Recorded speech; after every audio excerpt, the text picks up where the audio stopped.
기원전 2500년 이집트 제후왕조의 한 무덤 벽에는 묘하게 불편한 그림이 새겨져 있습니다.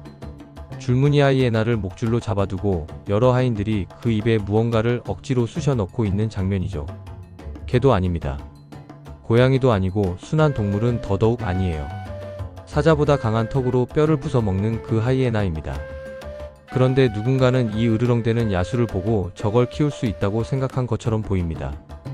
그런데 자세히 들여다보면 이건 단순한 애완동물 사육과는 전혀 다른 뭔가 기묘한 의도였다는 게 드러나기 시작합니다. 이집트인들은 도대체 무엇을 하려 했던 걸까요?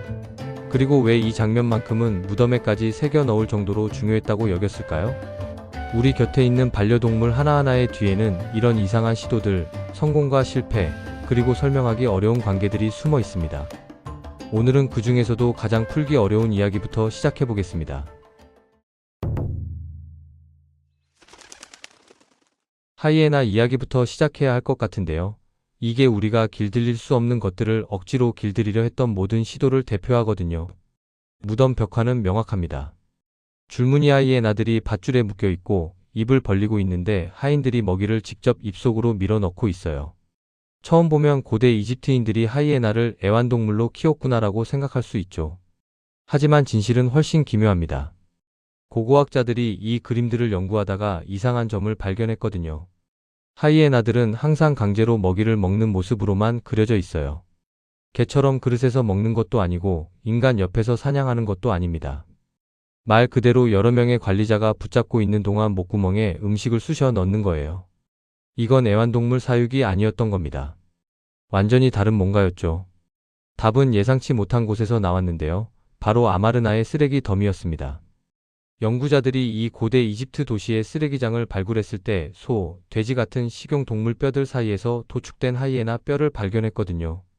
뼈에 난 자국들을 보면 이 하이에나들이 체계적으로 고기를 얻기 위해 처리됐다는 걸 알 수 있어요. 무덤 그림의 의미가 갑자기 명확해집니다. 저건 애지중지 키우는 애완동물이 아니라 식탁에 올릴 야생 하이에나를 살찌우는 장면이었던 거예요. 이걸 잠깐만 상상해보세요. 누군가는 아프리카 최강의 턱을 가진 성체 하이에나를 생포해야 했습니다. 그걸 저택이나 신전까지 살아있는 채로 운반해야 했고요. 그런 다음 묶어놓고 기름진 음식을 강제로 먹여서 살을 찌워야 했어요. 그 와중에 한순간이라도 방심하면 뼈가 으스러지거나 더 심한 일이 생길 수 있는데도 말이죠. 왜 이런 수고를 했을까요? 그냥 사냥하면 되잖아요. 답은 이집트인들의 자연지배 개념에 있을지도 모릅니다. 야생 하이에나를 죽이는 건 그냥 사냥이지만 사자가 남긴 걸 먹고 사는 최고의 청소부를 생포해서 연애 요리로 만드는 건 단순한 사냥을 넘어선 권력 과시였거든요. 하지만 결정적인 사실이 있습니다. 수천 년의 이집트 문명에도 불구하고 온갖 야생동물을 키우려는 무수한 시도에도 불구하고 하이에나가 진정으로 가축화되었다는 증거는 제로예요. 가축화의 특징인 작아진 크기, 짧아진 주둥이, 성체가 되어도 유지되는 새끼 특징 같은 걸 보여주는 하이에나 골격은 없습니다. 인간과 함께 묻힌 하이에나도 없고요. 동료나 일꾼으로서의 하이에나를 보여주는 예술작품도 전혀 없어요. 그저 이 불편한 강제 급식 장면들과 도축된 뼈만 있을 뿐이죠. 하이에나 실험이 실패한 이유는 하이에나에게 가축화에 필요한 행동학적 기초 자체가 없기 때문입니다. 늑대처럼 사회적이지 않거든요. 한 종이 알파 역할을 대신할 수 있게 해주는 위계적 무리 구조도 없어요. 똑똑하긴 하지만 그 지능은 협력이 아니라 경쟁을 위한 거예요. 야생에서 점박이 하이에나는 무리 사냥을 하기도 하지만 이집트인들이 길들이려던 줄무늬 하이에나는 대부분 단독 생활을 합니다. 하이에나를 잡을 수는 있고 우리에 가둘 수도 있고 심지어 강제로 먹이를 먹일 수도 있어요. 하지만 그 근본적인 본성을 바꿀 수는 없는 겁니다. 하이에나 이야기가 가장 강제적이고 인위적인 가축화를 보여준다면 돼지 이야기는 가장 불쾌한 방식의 가축화를 보여주죠. 우리가 하이에나를 친구로 만드는데 실패하는 동안 돼지들은 아무도 저녁 파티에서 이야기하지 않는 방법으로 스스로를 가축화하고 있었거든요. 바로 인간의 배설물을 먹는 거예요. 증거는 8000년 전 중국 양쯔강 유역의 고고학 유적지에서 나왔습니다. 과학자들이 고대 돼지 이빨의 치석, 그러니까 화석화된 플라그를 분석했을 때 예상치 못한 걸 발견했거든요. 인간 기생충의 알이었는데 특히 편충알이 나왔어요. 이건 단 하나의 출처에서만 올 수 있는 겁니다. 이 돼지들은 인간 배설물을 먹고 있었고 그것도 엄청나게 많이 먹었던 거죠. 이건 우연이나 가끔 하는 행동이 아니었어요. 기생충 알이 치석 전체에 박혀 있었거든요. 지속적인 식단이었다는 뜻입니다. 이 초기 가축 돼지들은 인간 정착지에 너무 가까이 살면서 우리의 자발적 하수 처리 시스템이 되어버린 거예요. 불쾌하게 들릴 수 있겠지만 냉정하게 보면 이건 엄청난 생존 전략이었어요. 우연히 발견한 거긴 하지만요. 야생 멧돼지는 기회주의적 잡식성이거든요. 뿌리, 과일, 작은 동물, 썩은 고기 뭐든지 먹어요. 초기 농경 정착지들이 역사상 처음으로 집중된 인간 배설물을 만들어내기 시작했을 때 일부 야생 멧돼지들이 생태학적 금광을 발견한 겁니다. 다른 대형 동물들은 경쟁하지 않는 믿을 수 있고 재생 가능한 식량원이었죠. 물론 입맛에 맞진 않았겠지만 칼로리는 칼로리니까요. 이 식단을 견딜 수 있었던 멧돼지들은 엄청난 이점을 가졌던 겁니다. 세대를 거치면서 배설물을 먹던 이 돼지들은 변했어요. 뇌가 야생 조상에 비해 약 3분의 1 정도 줄어들었습니다. 몸도 더 작고 덜 튼튼해졌고요. 주둥이는 짧아지고 엄니는 줄어들었어요. 인간 배설물 처리자로 사는 건 야생 멧돼지의 문제 해결 능력이 필요 없었거든요. 숲에서 포식자와 싸우거나 짝짓기 경쟁을 하는데 필요한 강력한 체격도 필요 없었고요. 그냥 인간과 정착지를 견딜 수 있는 능력만 있으면 됐던 겁니다. 과학자들은 이걸 공생적 가축화 경로라고 부르는데요. 동물이 인간 활동이 만든 틈새를 활용해서 스스로를 가축화하는 경우를 말해요. 개처럼 처음부터 인간과 상호 파트너십을 형성한 것과 달리 돼지는 스스로를 유용하게 만든 초대받지 않은 손님으로 시작했거든요. 나중에서야 인간들이 이 스스로 길들여진 배설물 처리자들을 울타리에 가두고 사육하고 결국 먹을 수 있다는 걸 깨달은 거죠. 뇌 축소는 특히 흥미로운데요. 지능과 성공에 대한 우리의 가정에 도전하거든요. 우리는 보통 더 큰 뇌가 항상 더 낫다고 지능이 궁극적인 진화 이점이라고 생각하는데 돼지들은 다른 이야기를 들려줍니다. 인간 정착지라는 환경에서는 인간을 피할 만큼 똑똑한 게 오히려 불리했어요. 가장 똑똑한 야생 멧돼지들은 숲에 남았습니다. 인간 화장실에 접근할 만큼 멍청하거나 어쩌면 필사적이었던 녀석들이 왕조를 세운 거죠. 인간들이 무슨 일이 벌어지는지 알아챌 때쯤엔 이미 과정이 한창 진행 중이었어요. 이 원시 돼지들은 인간 주변에서 더 차분했고 잡기 더 쉬웠고 정착지 근처에 머무를 가능성이 더 높았거든요. 배설물을 먹는 돼지들을 그냥 두는 것에서 적극적으로 관리하는 건 짧은 단계였습니다. 특정 구역에 가두는 벽을 세우고 평소 식단에 더해 농업 잉여물을 주고 가장 온순하고 뚱뚱한 개체들을 번식용으로 선택하면서요. 돼지들이 쓰레기를 통해 진화하고 하이에나들이 궁전 애완동물 되기에 실패하는 동안 인간들은 거의 불가능해 보이는 뭔가를 달성하고 있었습니다. 정점 포식자인 맹금류를 우리를 위해 사냥하도록 설득하는 거였죠. 증거는 이란의 타임 고원에서 나오는데요. 4000년 전쯤 누군가가 암벽에 상세한 장면들을 새겼거든요. 이 암각화들은 팔에 맹금류를 태운 인간 형상을 보여주는데 끈이나 목줄로 보이는 걸로 연결되어 있어요. 일부 장면에는 개도 포함되어 있어서 협력 사냥을 암시합니다. 이건 매사냥의 기원을 대부분이 시작되었다고 가정한 것보다 수천 년 전으로 밀어 올리는 거예요. 하지만 매사냥과 다른 형태의 가축화 사이엔 결정적 차이가 있습니다. 우리는 실제로 이 새들을 가축화한 적이 없거든요. 기원전 4000년에도 중세시대에도 오늘날에도 안 했어요. 매사냥에 사용되는 모든 매, 독수리는 본질적으로 훈련된 야생동물이지 길들여진 게 아닙니다. 이들은 가축화의 신체적 변화를 보여주지 않아요. 짧아진 부리도 유지되는 새끼 특징도 줄어든 뇌 크기도 없습니다. 이들은 정확히 항상 그래왔던 그대로 남아있죠. 가끔 인간과 일하는데 동의하는 완벽한 살육기계예요. 이유는 맹금류 생물학에 뿌리를 두고 있습니다. 대부분의 맹금류는 단독 사냥꾼이거든요. 개가 인간을 알파 구성원으로 보게 한 늑대의 무리 역학이 없어요. 돼지가 인간 정착지를 이용하게 한 기회주의적 청소 행동도 없고요. 이들은 어떤 것과도 협력할 생물학적 이유가 없습니다. 하물며 날지도 못하는 이상한 영장류와는요. 그럼 고대 인간들은 어떻게 이 새들이 자기들을 위해 사냥하도록 설득했을까요? 예술, 과학, 인내가 동등하게 섞인 과정을 통해서였습니다.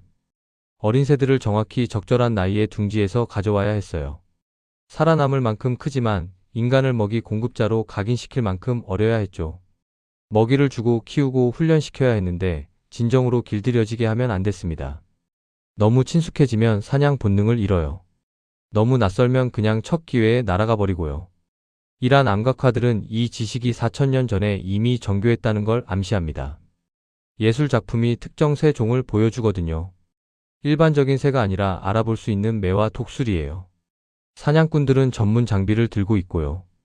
일부 장면은 새를 풀어주고 돌아오는 걸 보여주는 것 같은데 성공적인 사냥을 암시하죠. 이건 실험이 아니었어요. 확립된 관습이었던 겁니다. 무엇이 특정 인간들로 하여금 이렇게 어렵고 위험한 과정을 고집하게 했을까요? 부분적으론 실용적 이점이었죠. 훈련된 매는 인간과 개가 따라갈 수 없는 지형에서 먹이를 잡을 수 있었거든요. 하지만 틀림없이 위신도 있었을 겁니다. 야생 맹금류를 성공적으로 훈련시키는 건 기술, 인내, 용기의 증명이었어요. 당신을 돋보이게 했죠. 독립적으로 매사냥을 발전시킨 많은 문화에서 페르시아 고원에서 중앙아시아 초원, 중세 유럽에 이르기까지 매 소유는 귀족과 권력과 연관되게 됐습니다. 그런데 여러 대륙에 걸친 수천 년의 매사냥에도 불구하고 우리는 가축화된 매를 만든 적이 없어요. 매 세대마다 야생새로 새로 시작합니다. 일부는 이제 사육되기도 하지만 여전히 야생 사촌들과 유전적으로나 행동학적으로 동일해요. 이들은 모든 동물이 가축화될 수 있는 건 아니라는 아무리 유용한 파트너십이라 해도 불가능한 게 있다는 살아있는 증거입니다. 선사시대 인간과 동물 사이의 모든 이상한 관계 중에서 아마도 동굴곰과의 연결만큼 수수께끼 같은 건 없을 겁니다. 구석기 시대 유럽 전역에서 고고학자들은 곰 두개골이 의도적인 패턴으로 배열된 동굴 유적지들을 발견했거든요. 뼈들이 틈새에 놓여 있고 두개골들이 바위 받침대 위에 세워져 있고 긴 뼈들이 눈구멍을 통해 꽂혀 있어요. 이건 저녁 찌꺼기가 아니었습니다. 인간이 거의 살지 않던 동굴 깊은 곳에 만들어진 설치물이었어요. 스위스의 드라엔로우 동굴에 가장 유명한 예 중 하나가 있습니다. 횃불과 결단력이 필요했을 좁은 통로를 지나 깊은 곳에서 연구자들은 7개의 곰 두개골을 담은 돌 상자를 발견했는데 모두 같은 방향을 향하고 있었어요. 근처에는 더 많은 두개골들이 동굴 벽에 쌓여 있었고요. 배열이 명백히 의도적이었지만 그 의미는 불분명합니다. 이 곰들이 애완동물이었을까요? 우리가 인식하는 어떤 의미에서도 거의 확실히 아닙니다. 동굴곰은 엄청났거든요. 수컷은 최대 450kg까지 나갈 수 있었어요. 현대 그리즐리의 2배 크기죠. 주로 초식이었지만 크기 자체만으로도 무시무시했습니다.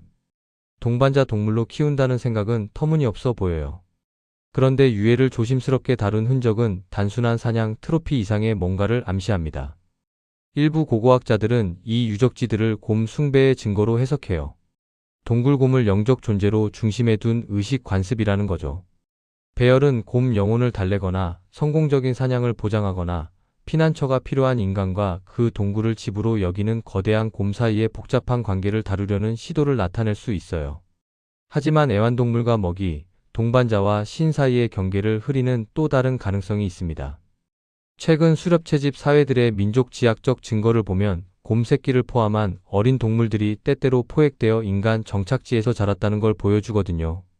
우리 의미의 애완동물이 아니라 야생과 길든 것 사이 어딘가에 있는 뭔가였어요. 먹이를 주고 집을 제공하고 심지어 아이들이 갖고 놀기도 했지만 항상 결국 의례적 희생이나 소비가 예정되어 있었죠. 구석기 시대 인간들도 가끔 고아가 된 동굴곰 새끼를 키웠을까요? 뼈는 말해주지 않지만 만약 그랬다면 그 관계의 복잡성을 상상해보세요. 장난기 많고 의존적인 새끼로 시작해서 장엄하고 무시무시한 뭔가로 자라나는데 결국 죽여야만 하는 존재예요. 두개골은 아마도 깊은 동굴 방에 다른 것들과 함께 놓였을 거예요. 애완동물도 아니고 먹이도 아니고 인간과 자연 사이의 경계 공간에 존재했던 뭔가였던 겁니다. 동굴곰 숭배가 그게 맞다면 곰들 자체와 함께 끝났습니다. 기후 변화와 인간 사냥 압력이 동굴곰을 약 24,000년 전 멸종시켰거든요. 하지만 조심스럽게 배열된 그들의 뼈는 단순한 포식자와 먹이를 넘어선 관계를 말해줍니다. 이들은 아마도 우리가 동물 형태의 신성함과 씨름한 첫 시도였을 거예요. 포르투갈 워터독과 포메라니안을 갖기 전에 우리에겐 실패가 있었습니다. 작동하지 않았던 인간과 개의 파트너십을 만들려는 여러 시도들이요. 증거는 가축화의 명확한 징후를 보여주는 화석 두개골에서 나오는데요. 짧아진 주둥이, 빽빽한 이빨, 줄어든 크기는 있지만 그 유전적 계통이 현대 개에게 기여하지 않고 사라졌어요. 가장 흥미로운 건 시베리아 알타이 산맥의 라즈보니치아 동굴 표본입니다. 33,000년 전으로 연대가 측정되는 이 두개골은 개처럼 보여요. 가축화와 연관된 짧은 얼굴, 넓은 입천장, 치아 밀집이 있거든요. 하지만 유전 분석은 이것이 실패한 실험을 나타낸다는 걸 드러냅니다. 이건 현대계의 조상이 아니라 죽어버린 별도의 가축화 시도였어요. 아마도 인간과 그들의 예비 동반자 모두에게 생존을 어렵게 만든 마지막 빙하기 최대기 동화네요. 벨기에 고에트 동굴에서도 비슷한 이야기가 나옵니다. 여기서 32,000년 된 유해는 또 다른 원식의 멸종된 또 다른 계통을 보여줘요. 이들은 더 이상 늑대가 아니었어요. 신체적 변화가 어떤 종류의 가축화 과정이 진행 중이었다는 걸 증명하거든요. 하지만 완전히 개도 아니었습니다. 적어도 성공한 개는 아니었죠. 이 실패들이 우리에게 뭘 말해줄까요? 첫 번째는 가축화는 불가피하지 않다는 겁니다. 과정을 시작할 수 있어요. 더 친근한 동물을 선택하고 특정 특성을 위해 번식시키고 야생 개체군과의 유전적 격리를 만들 수 있죠. 그래도 실패할 수 있습니다. 인간 개체군이 붕괴하거나 기후가 너무 극적으로 변하거나 선택된 특성이 생존 필요와 맞지 않으면 실험은 끝나요. 두 번째는 가축화를 숫자 게임으로 드러냅니다. 모든 현대계를 준 성공적인 가축화 사건은 약 23,000년 전 시베리아에서 일어났어요. 하지만 첫 번째거나 최고여서 성공한 게 아니라 적절한 시간과 장소에 일어나서 성공했던 겁니다. 관련 인간 개체군이 기후 재앙을 통해 번식 개체군을 유지할 만큼 충분히 크고 안정적이었거든요. 그들이 만든 개들은 소비하는 자원 가치가 있을 만큼 유용했고요. 이 멸종된 계통들과 함께 무엇이 사라졌는지 생각해 보세요. 각각은 수천 년의 선택을 나타냈어요. 인간과 원시 개들이 함께 사는 법을 배운 시간이요. 라즈보이 개들은 독특한 특성을 가졌을지도 몰라요. 어쩌면 특정 유형의 사냥에 더 나았거나 다른 사회적 행동을 가졌거나 특정 환경에 적응했을 수도 있죠. 우리는 절대 모를 겁니다. 진화적으로 가지 않은 길들, 거의 이루어질 뻔한 파트너십이에요. 하지만 모든 실패와 거짓 시작에도 불구하고 야생으로 남은 하이에나들과 신비롭게 남은 곰들에도 불구하고 선사시대 인간과 동물 사이에서 심오한 뭔가가 일어났습니다. 우리는 돌보는 법을 배웠어요. 증거는 독일 보노보 카슬의 무덤에서 나오는데 14,200년 전으로 연대가 측정됩니다. 남자와 여자 두 인간 골격이 부장품과 함께 묻혀있고 개가 있어요. 음식 찌꺼기로 흩어진 게 뼈가 아니라 의례적으로 놓인 게 두개골도 아니고 인간 옆에 조심스럽게 배치된 완전한 게 골격입니다. 하지만 그게 놀라운 부분이 아니에요. 연구자들이 개의 이빨을 분석했을 때 개 디스템퍼 바이러스의 증거를 발견했거든요. 강아지가 보통 치명적인 이 질병에서 살아남을 때만 생기는 범낭질 결함이요. 손상 패턴은 개가 몇 주, 어쩌면 몇 달간 아팠다는 걸 보여줬어요. 야생에서 디스템퍼는 사형 선고입니다. 이 개는 인간이 간호했기 때문에 살아남았어요. 이게 무슨 의미인지 생각해보세요. 14,000년 전 생존이 끊임없는 노력을 요구하던 세상에서 모든 칼로리가 중요했고 약함이 죽음을 의미할 수 있었던 때에 누군가가 아픈 강아지를 살릴 가치가 있다고 결정했던 겁니다. 씻기고 먹이고 따뜻하게 유지하고 아마도 열과 발작을 겪는 동안 안아줬을 거예요. 유용해서가 아니었습니다. 디스템퍼에 걸린 개는 사냥에 쓸모 없었을 테니까요. 그들이 신경 썼기 때문이었죠. 6,000년 후 수천 킬로미터 떨어진 현재 사우디아라비아에서 또 다른 개가 지상 무덤에 인간과 함께 묻혔습니다. 이 개는 늙었어요. 분석 결과 여러 관절에 진행된 관절염이 있었거든요. 야생에서 관절염은 굶어 죽는다는 뜻입니다. 이 개는 더 이상 제공할 수 없게 된 후에도 인간이 돌봐줬기 때문에 노년까지 살았던 거예요. 이건 고립된 사례가 아닙니다. 더 많은 선사시대 개 매장을 조사할수록 비슷한 패턴을 찾아요. 인간 돌봄이 필요했을 치유된 부상이 있는 개들이요. 일하는 기간을 넘어 산 노령견들도 있고요. 인간 아이들과 같은 부장품과 함께 묻힌 강아지들도 있어요. 관계가 실용성을 초월해서 우리가 사랑이라고만 부를 수 있는 뭔가가 되었던 겁니다. 이 종간 공감 능력은 인류의 정의하는 특성 중 하나일지도 모릅니다. 애완동물을 키우는 유일한 동물은 아니에요.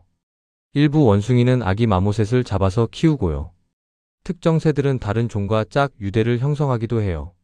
하지만 애정을 통해 전체 종을 재구성하는 건 우리뿐입니다.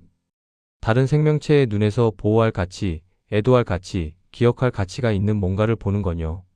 보노보카슬개는 단지 애완동물이 아니었습니다. 인간의 마음이 비인간 세계를 포함하도록 확장되었다는 증거였어요.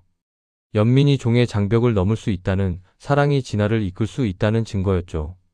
그래서 이 선사시대 관계들이 우리에게 남긴 유산은 뭘까요?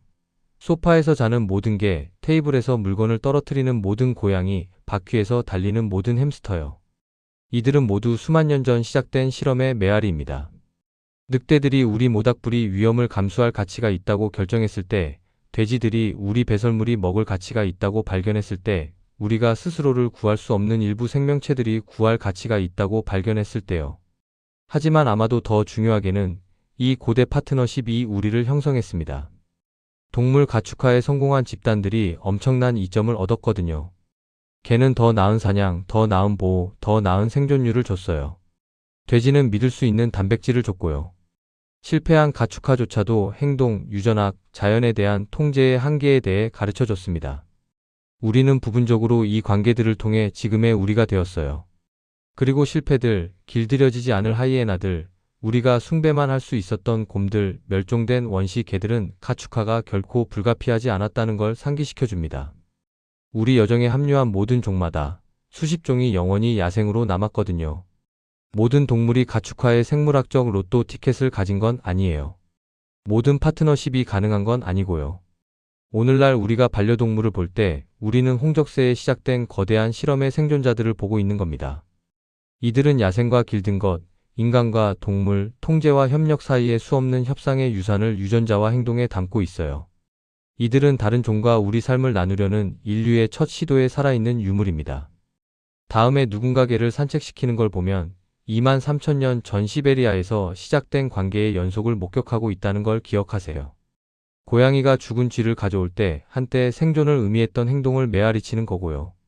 아픈 반려동물을 돌볼 때 동반자 관계 외엔 아무것도 주지 않는 동물에게 돈과 시간을 쓸 때 당신은 문명만큼 오래된 전통을 기리고 있는 겁니다. 일부 유대는 종을 초월한다는, 일부 관계는 단순한 생존보다 더 중요하다는 전통이요. 우리는 길들이는 동물이지만 동시에 사랑하는 동물이기도 합니다. 그리고 결국 그게 우리의 가장 이상한 특성일지도 몰라요.